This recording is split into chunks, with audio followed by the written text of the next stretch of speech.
கர்த்தருடைய பரிசுத்த நாமத்திற்கு மகிமை உண்டாவதாக. இன்றைய வசனம் 1 கொரிந்தியர் 16வது அதிகாரத்தில் 14வது வசனம், உங்கள் காரியங்கள் எல்லாம் அன்போடு செய்யப்பட கடவுது. அப்போ எதை செய்தாலும் அன்பாக செய்யுங்கன்னு சொல்லி வேதத்தில் பார்க்குறோம். உங்கள் காரியங்கள் எல்லாம் எது செய்தாலும், எந்த காரியம் பண்ணாலும் அன்பாக செய்யுங்க. வேதத்துடைய மொத்த பரிமாணத்தில் அடங்கியிருக்கிற ஒரே ஒன்று எதுன்னா அன்பு மட்டும்தான். அந்த அன்பு மாத்திரம் முழுமையாக இருந்ததுன்னா இது எல்லாமே கை கொண்ட மாதிரி ஆகிடும். அந்த அன்பு இல்லாதனால்தான் நம்மக்கிட்ட இந்த வேதத்தில் நம்ம இருக்கிற காரியங்கள் ஒன்றுமே நம்ம அது பண்ண முடியல. கலாத்தியரில் 6வது அதிகாரம், சகோதரரே, ஒருவன் யாதொரு குற்றத்தில் அகப்பட்டால் ஆவிக்குரியவர்களாகிய நீங்கள் சாந்தமுள்ள ஆவியோடு அப்படிப்பட்டவனை சீர்பொருந்த பண்ணுங்கள். நீயும் சோதிக்கப்படாதபடிக்கு உன்னை குறித்து எச்சரிக்கையாயிரு. ஒருவர் பாரத்தை ஒருவர் சுமந்து இப்படியே கிறிஸ்துவனுடைய பிரமாணத்தை நிறைவேற்றுங்கள். அதனால கூட அன்பா பேசுங்கன்றார். எது செஞ்சாலும் அன்பா செய்யுங்கன்னு வேதம் சொல்லுது. அப்போ நம்ம யாராவது ஒருத்தர் குற்றத்தில் அகப்பட்டாங்கன்னா, ஆவிக்குரிய நீங்கள் நம்ம எப்படி இருக்கோம்? நம்ம கர்த்தருடைய பிள்ளைங்க, ஆவிக்குரிய பிள்ளைங்க, நாம் எப்படி இருக்கிறோம்?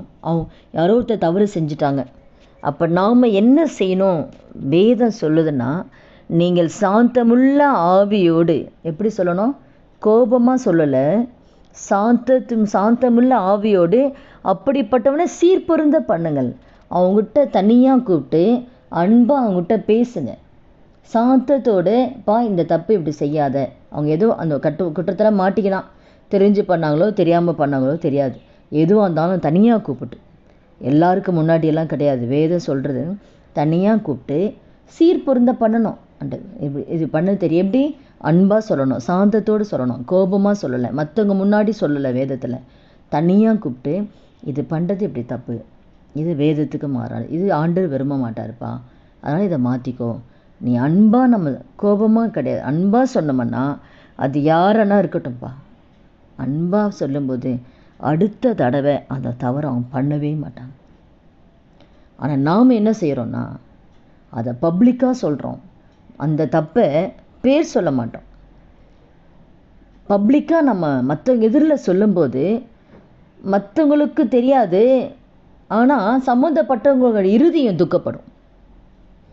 சம்மந்தப்பட்ட இருதயம் என்ன பண்ணோம்? நம்மளை குறித்து தான் சொல்கிறாங்க, நம்ம செய்கிறது தான் சொல்கிறாங்கன்னு சொல்லி அந்த ஆத்துமா வேதனைப்படும்.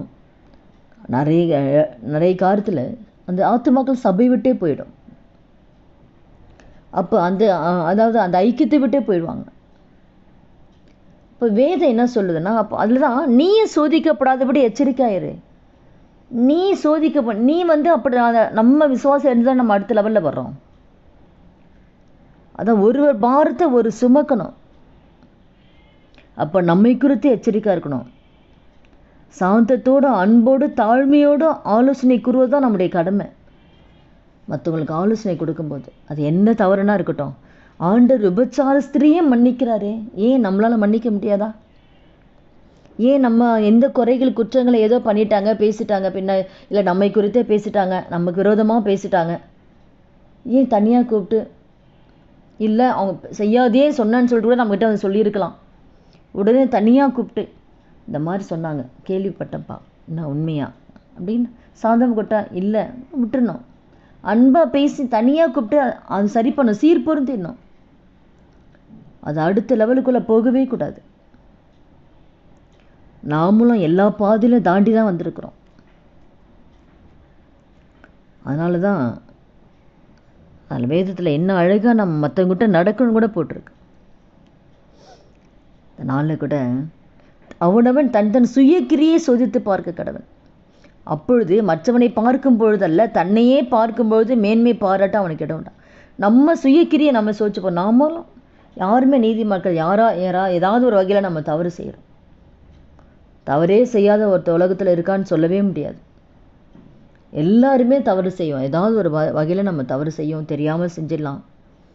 ஆனால் எது தவறுகள் இருந்தாலும் அதை நம்ம சரி செய்து கொண்டு அடுத்த இதில் போய்கிட்டே இருக்கணும், அவ்வளோதான். இந்த நாளில் கூட அதுதான் வேதத்தில், உங்கள் காரியங்கள் எல்லாம் எதை செய்தாலும் அன்பாக செய்யணும். அன்பாக செய்யணும். அப்படிப்பட்ட ஒரு குணம் நமக்கு இருந்துச்சுன்னா அதை பார்க்கும்போது எவ்வளோ அழகாக இருக்கும், அவ்வளோ சந்தோஷமாக இருக்கும். யாரை பார்த்தாலுமே அன்பாகவே நம்ம காரியங்கள் எல்லாத்தையுமே செஞ்சோம்னா சபையில் இப்படிப்பட்ட நிறைய காரியங்கள் இப்படிப்பட்ட காரியங்கள்லாம் இருக்காது. யார் நம்மக்கிட்ட சொல்ல மாட்டாங்க. எதை சொன்னாலும் யார் எப்படி சரி பண்ணுமோ அன்பாக சரி பண்ணிட்டு போயிட்டே இருக்கணும், அவ்வளோதான்.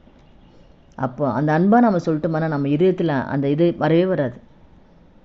உங்கள் மேலே ஒரு கோபம், ஒரு கசப்பெல்லாம் வரவே வராது. தெரியாமல் பண்ணிட்டாங்க, தெரியாமல் செஞ்சுட்டாங்க.